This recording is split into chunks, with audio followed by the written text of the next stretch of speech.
Capítulo 20 del modo de pelear contra el vicio de la pereza. Importa mucho, hija mía, que hagas la guerra a la pereza, porque este vicio no solamente nos aparta del camino de la perfección, sino que nos pone enteramente en las manos de los enemigos de nuestra salud. Si quieres no caer en la mísera servidumbre de este vicio, has de huir de toda curiosidad y afecto terreno, y de cualquiera ocupación que no convenga a tu estado. Asimismo, serás muy diligente en corresponder a las inspiraciones del cielo, en ejecutar las órdenes de tus superiores, y en hacer todas las cosas en el tiempo y en el modo que ellos desean. No tardes ni un breve instante en cumplir lo que se te hubiere ordenado, porque la primera dilación o tardanza ocasiona la segunda, y la segunda la tercera y las demás, a las cuales el sentido se rinde y cede más fácilmente que a las primeras, por haberse ya aficionado al placer y dulzura del descanso, y así, o la acción se empieza muy tarde, o se deja como pesada y molesta. De esta suerte viene a formarse en nosotros el hábito de la pereza, el cual es muy difícil de vencer, si la vergüenza de haber vivido en una suma negligencia y descuido no nos obliga al fin a tomar la resolución de ser en lo venidero más laboriosos y diligentes. Pero advierte, hija mía, que la pereza es un veneno que se derrama en todas las potencias del alma, y no solamente inficiona la voluntad, haciendo que aborrezca el trabajo, sino también el entendimiento, cegándole para que no vea cuán vanos y mal fundados son los propósitos de los negligentes y perezosos, pues lo que deberían hacer luego y con diligencia, o no lo hacen jamás, o lo difieren y dejan para otro tiempo. Ni basta que se haga con prontitud la obra que se ha de hacer, sino que es necesario hacerla en el tiempo que pide la calidad y naturaleza de la misma obra, y con toda la diligencia y cuidado que conviene, para darle toda la perfección posible, porque, en fin, no es diligencia sino una pereza artificiosa y fina hacer con precipitación las cosas, no cuidando de hacerlas bien, sino de concluirlas presto, para entregarnos después al reposo en que teníamos fijo todo el pensamiento. Este desorden nace ordinariamente de no considerarse bastantemente el valor y precio de una buena obra, cuando se hace en su propio tiempo, y con ánimo resuelto a vencer todos los impedimentos y dificultades que impone el vicio de la pereza a los nuevos soldados que comienzan a hacer guerra a sus pasiones y vicios. Considera, pues, hija mía, que una sola aspiración, una oración jaculatoria, una reflexión, y la menor demostración de culto y de respeto a la majestad divina, es de mayor precio y valor que todos los tesoros del mundo, y cada vez que el hombre se mortifica en alguna cosa, los ángeles del cielo le fabrican una bella corona en recompensa de la victoria que ha ganado sobre sí mismo. Considera, al contrario, que Dios quita poco a poco sus dones y gracias a los tibios y perezosos, y los aumenta a los fervorosos y diligentes para hacerlos entrar después en la alegría y gozo de su bienaventuranza. Pero si al principio no te sintieres con fuerza y vigor bastante para sufrir las dificultades y penas que se presentan en el camino de la perfección, es necesario que procures ocultártelas con destreza a ti misma, de suerte que te parezcan menores de lo que suelen figurarse los perezosos. Por ejemplo, si para adquirir una virtud necesitas ejercitarte en repetidos y frecuentes actos, y combatir con muchos y poderosos enemigos que se oponen a tu intento, empieza a formar dichos actos como si hubiesen de ser pocos los que has de producir, trabaja como si tu trabajo no hubiese de durar sino muy breve tiempo, y combate a tus enemigos, uno en pos de otro, como si no tuvieses sino uno solo que combatir y vencer, poniendo toda tu confianza en Dios, y esperando que con el socorro de su gracia serás más fuerte que todos ellos. Pues si obrares de esta suerte, vendrás a librarte del vicio de la pereza y a adquirir la virtud contraria. Lo mismo practicarás en la oración. Si tu oración debe durar 1 hora, y te parece largo este tiempo, proponte solamente orar medio cuarto de hora, y pasando de este medio cuarto de hora a otro, no te será difícil ni penoso el llenar, finalmente, la hora entera. Pero si al segundo o tercero medio cuarto de hora, sintieres demasiada repugnancia y pena, deja entonces el ejercicio para no aumentar tu desabrimiento y disgusto, porque esta interrupción no te causará ningún daño, si después vuelves a continuarlo. Este mismo método has de observar en las obras exteriores y mentales. Si tuvieres diversas cosas que hacer, y, por parecerte muchas y muy difíciles, sientes inquietud y pena, comienza, siempre por la primera, con resolución, sin pensar en las demás, porque haciéndolo así con diligencia, vendrás a hacerlas todas con menos trabajo y dificultad de lo que imaginabas. Si no procuras, hija mía, guardar esta regla, y no te esfuerzas a vencer el trabajo y dificultad que nace de la pereza, advierte que con el tiempo vendrá a prevalecer en ti de tal manera este vicio, que las dificultades y penas, que son inseparables de los primeros ejercicios de la virtud, no solamente te molestarán cuando estén presentes, sino que desde luego te causarán disgusto y congojas, porque estarás siempre con un continuo temor de ser ejercitada y combatida de tus enemigos, y en la misma quietud vivirás inquieta y turbada. Conviene, hija mía, que sepas que en este vicio hay un veneno oculto que oprime y destruye no solamente las primeras semillas de las virtudes, sino también las virtudes que están ya formadas, y que como la carcoma roe y consume insensiblemente la madera, así este vicio roe y consume insensiblemente la médula de la vida espiritual, y por este medio suele el demonio tender sus redes y lazos a los hombres, y particularmente a los que aspiran a la perfección. Vela, pues, sobre ti misma dándote a la oración y a las buenas obras, y no aguardes a tejer el paño de la vestidura nupcial para cuando ya habías de estar vestida y adornada de ella para salir a recibir al esposo. Acuérdate cada día de que no te promete la tarde quien te da la mañana, y quien te da la tarde no te asegura la mañana. Emplea santamente cada hora del día como si fuese la última. Ocúpate toda, en agradar a Dios y teme siempre la estrecha y rigurosa cuenta que le has de dar de todos los instantes de tu vida. Últimamente te advierto que tengas por perdido aquel día en que, aunque hayas trabajo con diligencia, y concluido muchos negocios, no hubieres alcanzado muchas victorias contra tu propia voluntad y malas inclinaciones, ni hubieres rendido gracias y alabanzas a Dios por sus beneficios, y principalmente por el de la dolorosa muerte que padeció por ti, y por el suave y paternal castigo que te da, si por ventura te hubiese hecho digna del tesoro inestimable de alguna tribulación. Capítulo 21. Cómo debemos gobernar los sentidos exteriores y servirnos de ellos para la contemplación de las cosas divinas. Grande advertencia y continuado ejercicio pide el gobierno y buen gusto de los sentidos exteriores. Porque el apetito sensitivo, de donde nacen todos los movimientos de la naturaleza corrompida, se inclina desenfrenadamente a los gustos y deleites, y no pudiendo adquirirlos por sí mismo, se sirve de los sentidos como de instrumentos propios y naturales para traer así los objetos, cuyas imágenes imprime en el alma, de donde se origina el placer sensual, que por la estrecha comunicación que tienen entre sí el espíritu y la carne, derramándose desde luego en todos los sentidos que son capaces de aquel deleite, pasa después a inficionar, como un mal contagioso, las potencias del alma, y viene finalmente a corromper todo el hombre.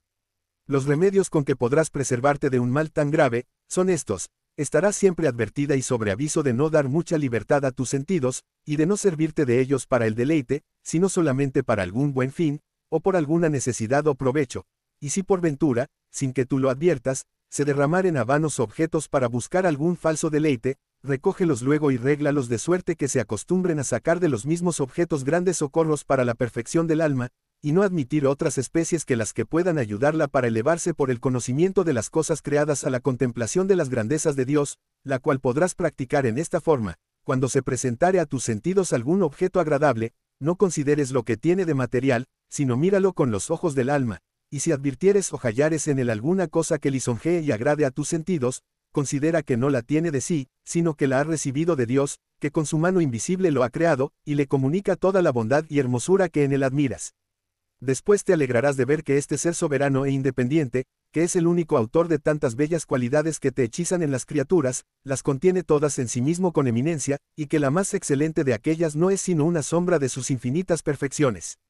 Cuando vieres o contemplares alguna obra excelente y perfecta de tu Creador, considera su nada, y fija los ojos del entendimiento en el divino artífice que le dio el ser, y poniendo en él solo toda tu alegría, le dirás: oh esencia divina, objeto de todos mis deseos y única felicidad mía, cuánto me alegro de que tú seas el principio infinito de todo el ser y perfección de las criaturas. De la misma suerte, cuando vieres árboles, plantas, flores o cosas semejantes, considera que la vida que tienen no la tienen de sí, sino del espíritu que no ves y las vivifica, al cual podrás decir: vos sois, Señor, la verdadera vida, de quien, en quien y por quien viven y crecen todas las cosas. Oh única alegría de mi corazón. Asimismo, de la vista de los animales levantarás el pensamiento a Dios que les ha dado el sentido y movimiento, y le dirás: oh, gran Dios, que, moviendo todas las cosas en el mundo, sois siempre inmóvil en vos mismo. Cuánto me alegro de vuestra perpetua estabilidad y firmeza. Cuando sintieres que se inclina tu afecto a la belleza de las criaturas, separa luego lo que ves de lo que no ves, deja el cuerpo, y vuelve el pensamiento al espíritu. Considera que todo lo que parece hermoso a tus ojos viene de un principio invisible, que es la hermosura increada, y te dirás a ti misma: estos no son sino destellos o arroyuelos de aquella fuente increada, o gotas de aquel piélago infinito de donde manan todos los bienes.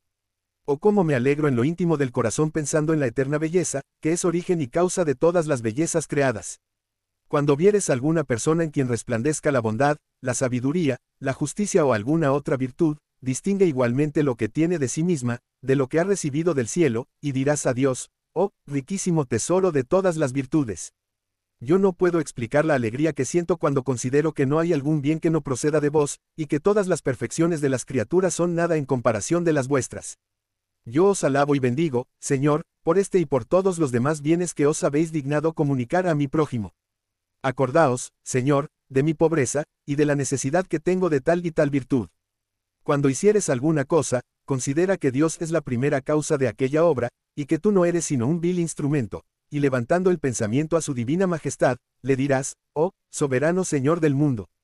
Yo reconozco con alegría indecible que sin vos no puedo obrar cosa alguna, y que vos sois el primero y principal artífice de todas.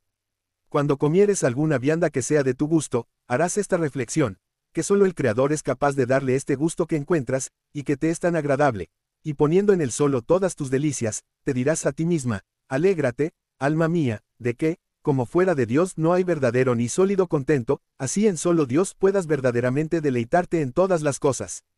Cuando percibieres algún olor suave y agradable no te detengas en el deleite o gusto que te causa, mas pasa con el pensamiento al Señor, de quien tiene su origen aquella fragancia, y con una interior consolación le dirás, haced, Dios y Señor mío, que, así como yo me alegro de que de vos proceda toda suavidad, así mi alma, desasida de los placeres sensuales, no tenga cosa alguna que le impida elevarse a vos, como el humo de un agradable incienso. Finalmente, cuando oyeres alguna suave armonía de voces e instrumentos, volviéndote con el espíritu a Dios, dirás, oh, Señor, Dios mío, cuánto me alegro de vuestras infinitas perfecciones, que unidas forman una admirable armonía y concierto, no solamente en vos mismos sino también en los ángeles, en los cielos y en todas las criaturas. Capítulo 22. ¿Cómo podrán ayudarnos las cosas sensibles para la meditación de los misterios de la vida y pasión de Cristo nuestro Señor? Ya te he mostrado, hija mía, cómo podrás elevarte de la consideración de las cosas sensibles a la contemplación de las grandezas de Dios. Ahora quiero enseñarte el modo de servirte de estas mismas cosas para meditar y considerar los sagrados misterios de la vida y pasión de Jesucristo nuestro Redentor. No hay cosa alguna en el universo que no pueda servirte para este efecto. Considera en todas las cosas a Dios, como única y primera causa que les ha dado el ser, la hermosura y la excelencia que tienen. Después admirarás su bondad infinita, pues siendo único principio y Señor de todo lo creado, quiso humillar su dignidad y grandeza hasta hacerse hombre y vestirse de nuestras flaquezas, y sufrir una muerte afrentosa por nuestra salud, permitiendo que sus mismas criaturas lo crucificasen. Muchas cosas podrán representarte particular y distintamente estos santos misterios, como armas, cuerdas, azotes, columnas, espinas, cañas, clavos, tenazas, martillos y otras cosas que fueron instrumentos de la sacratísima pasión. Los pobres albergues nos traerán a la memoria el establo y pesebre en que quiso nacer el Señor. Si llueve podremos acordarnos de aquella divina lluvia de sangre que en el huerto salió de su sacratísimo cuerpo y regó la tierra. Las piedras que miraremos nos servirán de imágenes de las que se rompieron en su muerte. La tierra nos representará el movimiento que entonces hizo. El sol, las tinieblas que lo oscurecieron. Cuando viéremos el agua, podremos acordarnos de la que salió de su sacratísimo costado, y lo mismo digo de otras cosas semejantes. Si bebieres vino u otro licor, acuérdate de la hiel y vinagre que a tu divino Salvador presentaron sus enemigos. Si te deleitare la suavidad y fragancia de los perfumes, figúrate en tu imaginación el hedor de los cuerpos muertos que sintió en el Calvario. Cuando te vistieres, considera que el Verbo eterno se vistió de nuestra carne para vestirnos de su divinidad. Cuando te desnudares, imagínate que lo ves desnudo entre las manos de los verdugos para ser azotado y morir en la cruz por nuestro amor. Cuando oyeres algunos rumores o gritos confusos, acuérdate de las voces abominables de los judíos cuando, amotinados contra el Señor, gritaban que fuese crucificado. Todas las veces que sonare el reloj para dar las horas, te representarás la congoja, palpitación y angustias mortales que sintió en su corazón Jesús en el huerto, cuando empezó a temer los crueles tormentos que se le preparaban, o te figurarás que oyes los duros golpes de los martillos que los soldados le dieron cuando lo clavaron en la cruz. En fin, en cualesquiera dolores y penas que padecieres o vieres padecer a otro, considerarás que son muy leves en comparación de las incomprensibles angustias que penetraron y afligieron el cuerpo y el alma de Jesucristo en el curso de su pasión. Capítulo 23. De otros modos de gobernar nuestros sentidos según las ocasiones que se ofrecieren. Después de haberte mostrado cómo podemos levantar nuestros espíritus de las cosas sensibles a las cosas de Dios, y a los misterios de la vida de Jesucristo, quiero también enseñarte otros modos de que podemos servirnos para diversos manjares con que puedan satisfacer a su devoción. Esta variedad será de grande utilidad y provecho, no solamente para las personas sencillas, sino también para las espirituales, porque no todas van por un mismo camino a la perfección, ni tienen el espíritu igualmente pronto y dispuesto para las más altas especulaciones. No temas que tu espíritu se embarace y confunda con esta diversidad de cosas, si te gobiernas con la regla de la discreción y con el consejo de quien te guiare en la vida espiritual, cuya dirección deberás seguir siempre, así en estas como en todas las demás advertencias que te haré. Siempre que mirares tantas cosas hermosas y agradables a la vista, y que el mundo tiene en grande aprecio y estimación, considera que todas son vilísimas y como de barro en comparación de las riquezas y bienes celestiales, a que solamente, despreciando el mundo, debes aspirar de todo corazón. Cuando miras el sol, imagina y piensa que tu alma, si se halla adornada de la gracia, es más hermosa y resplandeciente que el sol y que todos los astros del firmamento, pero que sin el adorno y hermosura de la gracia, es más oscura y abominable que las mismas tinieblas del infierno. Alzando los ojos corporales al cielo, pasa adelante, con los del entendimiento, hasta el empíreo, y considera que es lugar prevenido para tu feliz morada por una eternidad, si en este mundo vivieres cristianamente. Cuando oyeres cantar los pájaros, acuérdate del paraíso, donde se cantan incesantemente a Dios himnos y cánticos de alabanza y pide al mismo tiempo al Señor que te haga digna de alabarle eternamente en compañía de los espíritus celestiales. Cuando advirtieres que te deleita y hechiza la belleza de las criaturas, imagina que debajo de aquella hermosa apariencia se oculta la serpiente infernal, pronta a morderte para inficionarte con su veneno, y quitarte la vida de la gracia, y con santa indignación le dirás, huye, maldita serpiente, en vano te ocultas para devorarme. Después, volviéndote a Dios, le dirás, bendito seáis, Señor, que os habéis dignado descubrirme mi enemigo y salvarme de sus acechanzas. Y luego retírate a las llagas de tu Redentor como a un asilo seguro, y ocupa tu espíritu con los dolores incomprensibles que padeció en su sacratísima carne para librarte del pecado, y hacerte odiosos los deleites sensuales. Otro medio quiero enseñarte para defenderte de los atractivos de las hermosuras creadas, y es que pienses y consideres que vendrán a ser, después de la muerte, estos objetos que te parecen ahora tan hermosos. Cuando caminares, acuérdate de que a cada paso que das te acercas a la muerte. El vuelo de un pájaro, el curso de un río impetuoso, te advierten que tu vida corre y vuela con mayor velocidad a su fin.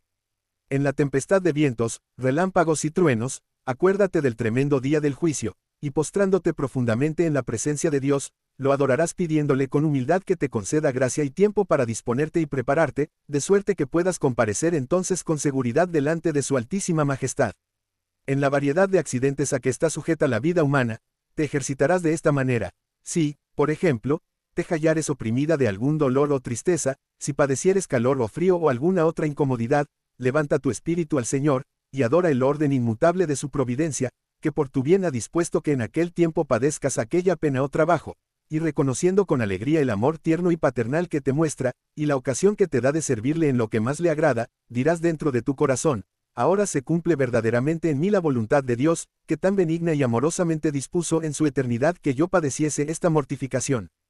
Sea para siempre bendito y alabado. Cuando se despertare en tu alma algún buen pensamiento, vuélvete luego a Dios, y reconociendo que debes a su bondad y misericordia este favor, le darás con humildad las gracias. Si leyeres algún libro espiritual y devoto, imagínate que el Señor te habla en aquel libro para tu instrucción, y recibe sus palabras como si saliesen de su divina boca. Cuando miras la cruz, considérala como el estandarte de Jesucristo, tu capitán, y entiende que, si te apartas de este sagrado estandarte, caerás en las manos de tus más crueles enemigos, pero si lo sigues constantemente, te harás digna de entrar algún día en triunfo en el cielo, cargada de gloriosos despojos. Cuando vieres alguna imagen de María Santísima, ofrece tu corazón a esta Madre de Misericordia, muéstrale el gozo y alegría que sientes de que haya cumplido siempre con tanta diligencia y fidelidad la voluntad divina, de que haya dado al mundo a tu Redentor, y lo haya sustentado de su purísima leche, y, en fin, dale muchas bendiciones y gracias por la asistencia y socorro que da a todos los que la invocan en este espiritual combate contra el demonio. Las imágenes de los santos te representarán a la memoria aquellos dignos y generosos soldados de Jesucristo, que, combatiendo valerosamente hasta la muerte, te han abierto el camino que debes seguir para llegar a la gloria. Cuando vieres alguna iglesia, entre otras devotas consideraciones, pensarás que tu alma es templo vivo de Dios, y que como estancia y morada suya, debes conservarla pura y limpia. En cualquier tiempo que se tocare la campana para la salutación angélica, podrás hacer alguna nueva reflexión sobre las palabras que preceden a cada Ave María. En el primer toque o señal darás gracias a Dios por aquella célebre embajada que envió a María Santísima, y fue el principio de nuestra salud. En el segundo, te congratularás con esta purísima Señora de la alta dignidad a que la sublimó Dios en recompensa de su profundísima humildad. En el tercero, adorarás al Verbo encarnado, y al mismo tiempo darás a tu bienaventurada Madre y al Arcángel San Gabriel el honor y culto que merecen. En cada uno de estos toques será bien que se incline un poco la cabeza en señal de reverencia, y particularmente en el último. A más de estas breves meditaciones, que podrás practicar igualmente en todos tiempos, quiero, hija mía, enseñarte otras de que podrás servirte por la tarde, por la mañana y al mediodía, y pertenecen al misterio de la pasión de nuestro Señor, porque todos estamos obligados a pensar frecuentemente en el cruel martirio que entonces padeció Nuestra Señora, y sería en nosotros monstruosa ingratitud el no hacerlo. Por la tarde pensarás en el dolor y pena de esta purísima Señora, por el sudor de sangre, prisión en el huerto, y angustias interiores de su Santísimo Hijo en aquella triste noche. Por la mañana, compadécete de la aflicción que tuvo cuando con tanta ignominia presentaron a su hijo ante Pilato y Herodes, y cuando lo condenaron a muerte, y obligaron a llevar la cruz sobre sus espaldas para ir al lugar del suplicio. Al mediodía considera aquella espada de dolor que penetró el alma de esta madre afligida por la crucifixión y muerte del Señor, y por la cruel lanzada que recibió, ya difunto, en su sacratísimo costado. Estas piadosas reflexiones sobre los dolores y penas de Nuestra Señora, las podrás hacer desde la tarde del jueves hasta el mediodía del sábado, las otras, en los otros días. Pero en esto seguirás siempre tu devoción particular, según te sintieres movida de los objetos exteriores. Finalmente, para explicarte en pocas palabras el modo como debes usar de los sentidos, sea para ti regla inviolable el no dar entrada en tu corazón al amor o a la aversión natural de las cosas que se te presentaren, reglando de tal suerte todas tus inclinaciones con la voluntad divina, que no te determines a aborrecer o amar sino lo que Dios quiere que aborrezcas o ames. Pero advierte, hija mía, que, aunque te doy todas estas reglas para el buen uso y gobierno de tus sentidos, no obstante, tu principal ocupación ha de ser siempre estar recogida dentro de ti misma en el Señor, el cual quiere que te ejercites interiormente en combatir tus viciosas inclinaciones, y en producir actos frecuentes de virtudes contrarias. Solamente te las enseño y propongo para que sepas gobernarte en las ocasiones en que tuvieres necesidad, porque has de saber que no es medio seguro para aprovechar en la virtud el sujetarnos a muchos ejercicios exteriores, que, aunque de sí son loables y buenos, no obstante, muchas veces no sirven sino para embarazar el espíritu, fomentar el amor propio, entretener nuestra inconstancia, y dar lugar a las tentaciones del enemigo. Suscríbete, da like, escribe, amén.